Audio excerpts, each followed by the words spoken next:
to my usual space today, very much so. You can see sensory corner and swing. Also, for anyone wondering before I start this, the dog is literally there because I guarantee I will get a text asking where the dog is because he's always with me.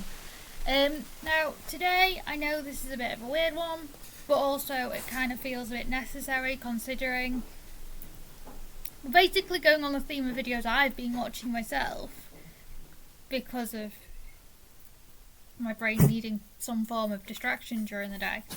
But I wanted to talk about autism and disability and growing up, and then I thought, oh, autism, puberty, and then went autism, periods, because when you've got additional needs that aren't like, I guess, normal needs of a female, it gets a bit complicated, especially with periods, especially when you start at a young age.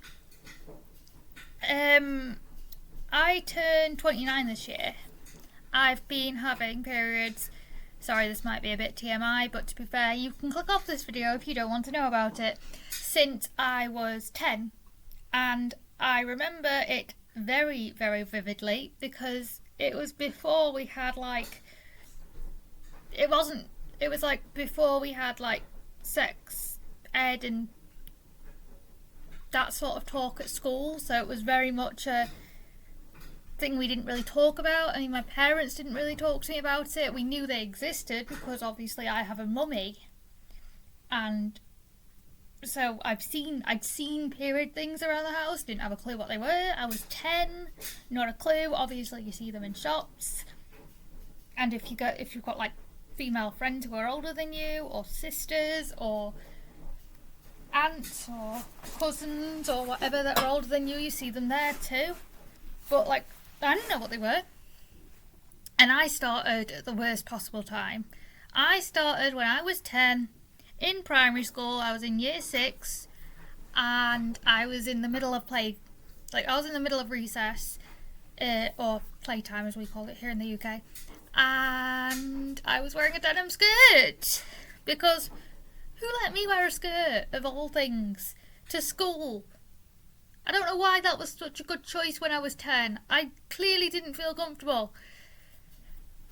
It felt weird. But I started in the middle of play. I was wearing a denim skirt and obviously underwear because that's kind of necessary. You don't not wear that. And then I was in play, and thankfully some of my friends noticed because you could see it on the back of my skirt, and they took me to the lunch lady, to the dinner lady, and was like, we think, like, obviously they spoke for me because I was struggling to communicate because autism. And the dinner lady then took me to the nurse, who then rang my mummy, who had to come from work to pick me up from school. And during that time I was in a lot of pain because, well, I've never experienced a period before, and oh my gosh, it hurt like heck. It's like the little devil in my uterus going at me on repeat every single month. And when we were in the car, Mummy picked me up, you see, and then we went to a retail store called Boots, which is in the UK. I have no idea if they have it in America, but I'm pretty sure they've probably got something similar. And Mummy, while we were on the car, explained to me, look, this is your period, this is what it is, this is what we're going to do. We're going to go to Boots and we're going to get some things for you, some supplies that you need. And she explained what a pad was, what a tampon was. Don't get me wrong, I was grossed out, I still am. I still laugh my head off when my mother tries to talk about periods, because my mother tries to do it over dinner. Now, don't get me wrong, it's a natural thing, it's a normal thing, it should be discussed openly, just not over dinner, because that's disgusting. Like, you shouldn't be discussing your period or any sort of that kind of matter over dinner, unless it's your job. Now, it is technically my job because I'm a support worker slash carer, so discussing toileting, I guess we should call it, and personal care over like meals or whatever is quite normal during my job. Like, it's not a taboo subject, and it shouldn't be either. But when I was 10, it was very much a disgusting subject. It was very much a why are we doing this? Why are we having this conversation? Mother, turn off, shut up. It was really embarrassing. I think that's what I was trying to get at. And because of my autism, which we didn't know I had autism at that point, I was literally not diagnosed until I was about 13. 2005, possibly, maybe 12. 2006, 2005, 2006 I was diagnosed. And literally, I have so many sensory issues, it's unreal. So finding the right products for myself was really important. So if I come across, like, if someone who's autistic, who's not started their period yet, but needs to talk to their mammy or your dad, talk to your daddy about it. Men should be aware of periods too. Or talk to whoever it is at home that you've got that you can talk to about it. Please do. Please don't be afraid of talking about periods. They're not a scary thing. They're not a bad thing. They're very normal. They're very natural. I'm saying that now because in about 2 years I'll be 30 and I kind of need to get my head around that. I've been having them for at least 90... No, hang on, I can't do math. At least 18 years now. They still don't feel right, but they're a normal, natural thing. They're a pain in the butt. Quite literally a pain in my stomach. But they're a normal thing. Please don't be embarrassed about talking about them. Please don't be embarrassed by them. They happen. They're fine. Once you get used to them, you find ways of dealing with them. Because of my sensory issues, back then obviously I just went with whatever mummy thought would be best for me, because I refused to use a tampon until I was 15. And that's another... I mean, yes, I use tampons, and I'm not afraid of that. And I was, for a very long time, very anxious, and... Hello. And very, very nervous about them. But, ironically, it was another YouTuber, and a YouTube video that taught me to use them, because my mummy tried, and I got grossed out and refused. I literally think I went, ew, I'm not using that. And I didn't for a very long time. And then I realised, oh, hang on, I can be brave, I can do this. And I learned from a YouTube video. So, it is possible. It did take a lot of time, and it did take me quite a bit of figuring out what would work best for me and figuring out what size and everything, because much like pads, they come in different sizes. Now, there's so many different types of sanitary products now that it doesn't really, you can use what works for you. I know that the ones that are cloth are probably a bit more, environmentally friendly. Like, you can chuck them in the wash. Same with period underwear, that exists now. That did not exist when I was 10. That you can chuck that in the wash and chuck it in the wash, chuck it on the dryer, chuck it on the line, whatever you do to keep it dry. Put it back in your drawer or in your box or whatever you use to store your period stuff. Same with the cloth pads. Now, they didn't exist when I was younger, and I don't think I'd use them. Well, I wouldn't use them anyway. Like, I feel like it's, for me at any rate, it's a sensory thing. Like, there's too many layers going up against that area, and I wouldn't cope. Like, I need to be able to know that, okay, this only has to be on for this amount of time, and then you can change it and get rid of the feeling of grossness. Like, that's the logic in my head. Whereas underwear, I'm not entirely sure I'd cope with it. I need to be able to change and take that bit of myself away and, like, change it again and make it feel new and clean myself. Whereas I feel like if underwear was used, like period underwear was used for me, I'd feel gross no matter how absorbent it claims to be. I feel like I was sitting in blood, and that's just not normal, not not nice for me. Tampons are a whole different story because they're hidden, you can't see them.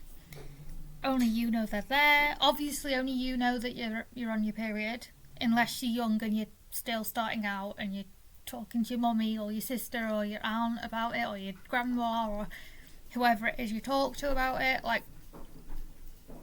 that's very much a private matter. Periods are a private matter. Now, when I was younger, my mummy got the nurse involved, the school nurse involved, because it was quite clear I needed support. I used to go to the nurse's office to change my period, to change my pad, and that worked up until I got to like year 8 and was like, no, I don't want to do that anymore. And at that point I was like, I don't want to do this. This is just becoming embarrassing. Like, I don't like being seen as different, and going to see the nurse to change a pad when I could quite easily do it in the toilet at school like every other female was getting embarrassing. I already felt different. I didn't need an extra step to make myself feel different. However, if it works for you to go to the nurse or to go to a private room to change your pad or your tampon or whatever, and you feel comfortable still doing that, or you believe it's the right thing for your child, your daughter to do, due to their needs, then please do it. This is not medical advice, this is just my experience. I generally struggle with cloth pads because of the fact that you have your underwear and then you had the cloth pad, and like, I think some have wings, some don't. I mean, that's the same as any type of pad, but I'd struggle because it's cloth upon cloth or cotton upon cotton, and it's just like, there's too many layers. It's not the same as, like, to me it's not the same as wearing underwear without a pad and then wearing trousers, because there's no connection there, and it's just sort of, it's a feeling to me that I feel like I'm sort of just, I guess, gloopy down there. It's a bit gross, I know that's a gross image, and I feel like no matter how many times I changed a cloth pad, I would still, have the same issue, because I'd still have the same feeling every time I changed it. Whereas a pad that's made out of, I've got the hiccups, that's made out of I don't even know what they're made out of. I'd guess synthetic material that you can just throw away, feels a lot neater to me. It feels a lot less chaotic. Yes, it's less environmentally friendly, but it is, on a plus side, I can chuck it in my bag and not have to worry about the mess, because I can throw it away as soon as I'm done using it. And once I'm done using it, it's easier to replace than a cloth one, because a cloth one you have to chuck in the wash and wait for it to dry. Whereas the ones that you buy from a shop that aren't cloth, that are like just ordinary ones, same with tampons, once you're done using it, you can chuck it in the bin. You don't have to chuck it in the wash. Now, yes, there are advantages and disadvantages to both. I still, as an adult now, prefer pads and normal everyday pads that you can chuck in the bin over cloth pads or tampons. Obviously, it totally depends on what I'm doing that day. When I'm more active, like when I'm dancing or swimming or running for a few hours, I prefer a tampon, because there's less faff and you don't have to change those as often. But when I'm just in the house or only going out for like a little amount of time, like a short period of time, I prefer a pad. Plus, sometimes sensory issues get in the way. Like, sometimes they cause huge issues, because sometimes my body doesn't feel right wearing certain things. So I'm like, I need to just take that into contemplation. That's the wrong word. Take that into consideration when I'm getting myself ready in my period. So, like, a lot of the time I'll wear comfies. I'm not on my period today, but what I'm wearing today is very much what I'd wear on my period. It's a pair of trackies. Oh, my string was stuck. It's a pair of trackies and a top. And that's comfortable to me. Obviously I can't wear my pyjamas all day, so I had to get dressed. I'd also wear seamless underwear, which you can get from Amazon. You can also get period underwear from Amazon, I believe, so that's always useful. If you're looking into that, please discuss it first with, like, if you're buying period stuff for your child, for your daughter or your sister or whoever it is you're buying them for, and they've got special needs, please talk to them first. Please explain what you're doing, talk them through it, make sure that they're comfortable, make sure that they understand that, look, this is what this is. There are some great books out there now that illustrate, it sounds gross, that illustrate periods and what to expect when you're growing up, and like what happened to Ellie and what's happening to Tom are great options in terms of adulting and growing up with autism and explaining the stages to a child, or a young adult I should say. And there is social stories. You can literally Google period social stories and they come up with some good ones. What else is there? There's YouTube videos as well, like that's where I learned to put a tampon in. That's not something I can show because I can't physically work at, it grosses me out. I'm not gonna lie, it grosses me out. But there are some great videos out there that would help as well, especially for people who need that visual prompt.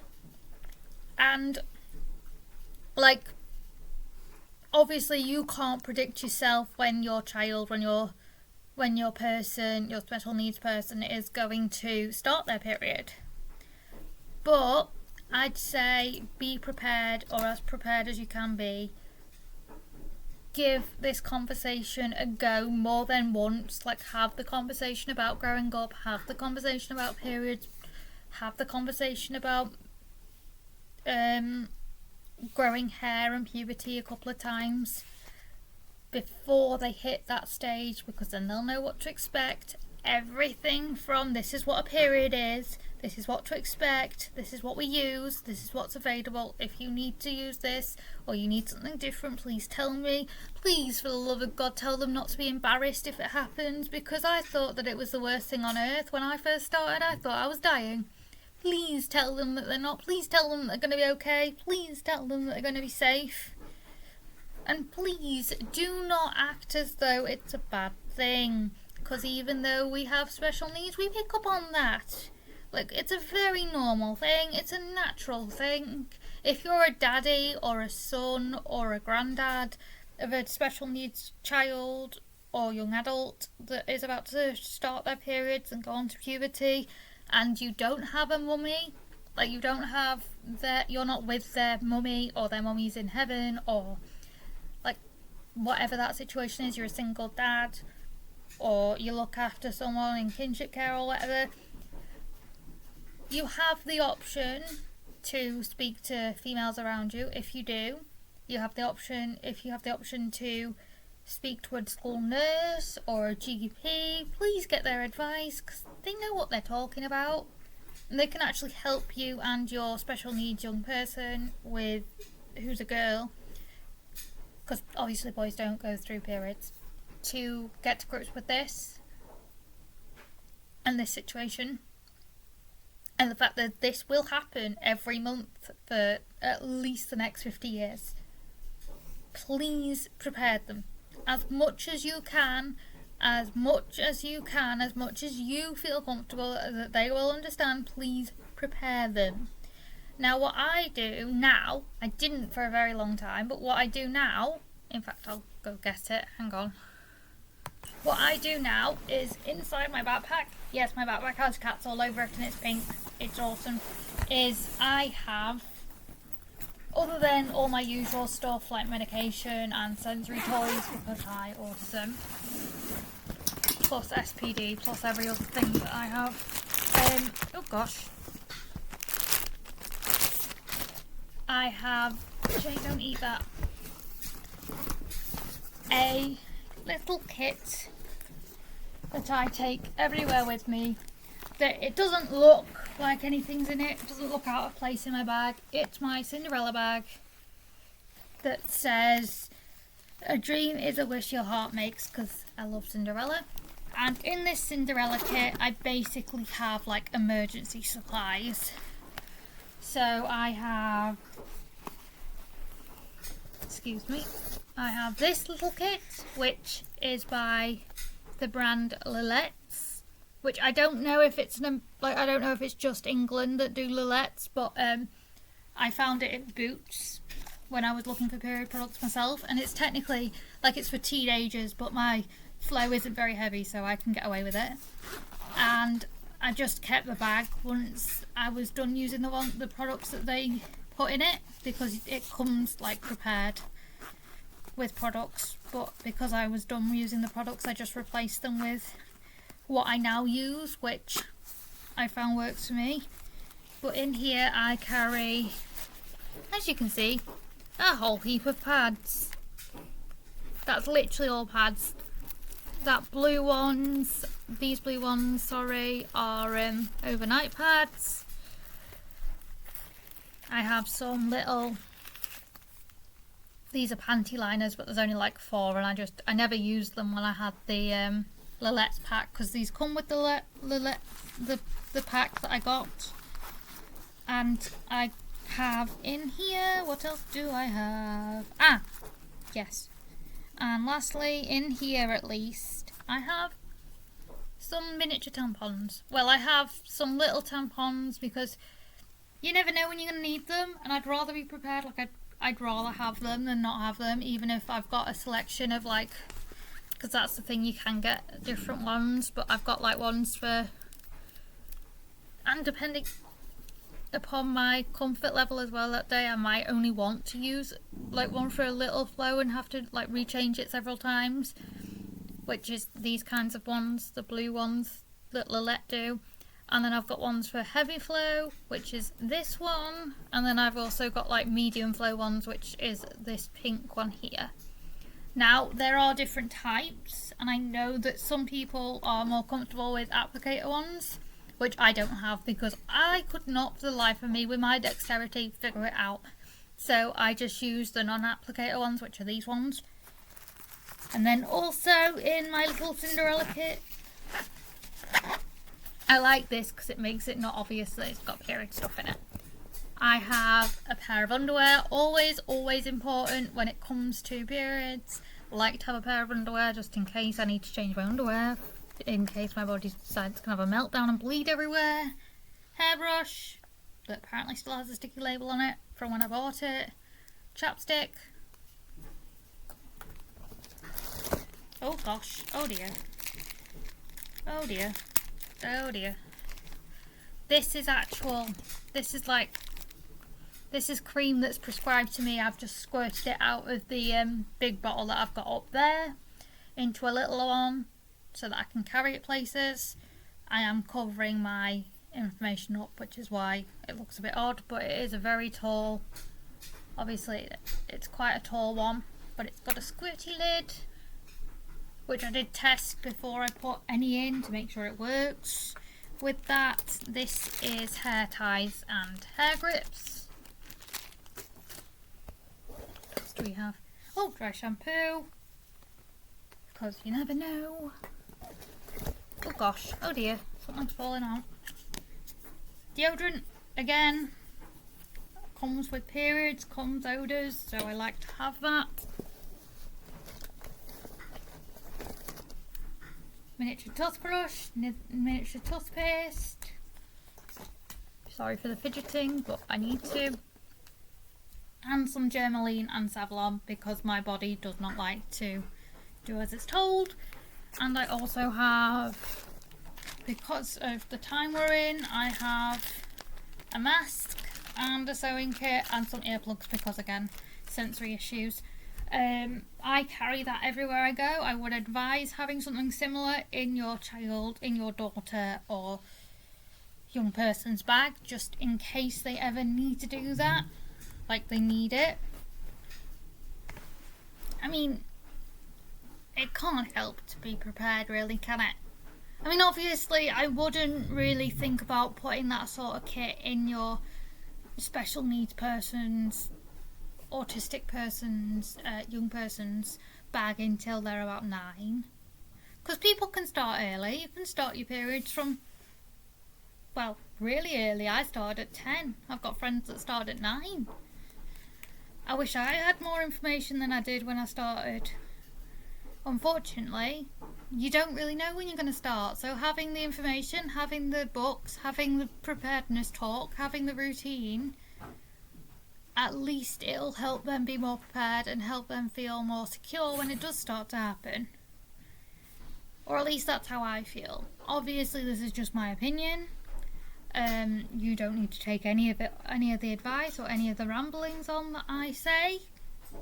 Please talk to your health professional. Please talk to, like, an OT or a specific person in your young person's life that may be able to help you with it. And please, for the love of God, make sure that they're prepared. Like, I don't care how you do it, but make sure they're comfortable. Make sure that they know that it's okay to talk about this, about periods and puberty with you, or whoever it is that you feel would be most beneficial to them. And please do not expect them to be okay with it. It's a huge change. It's fucking terrifying.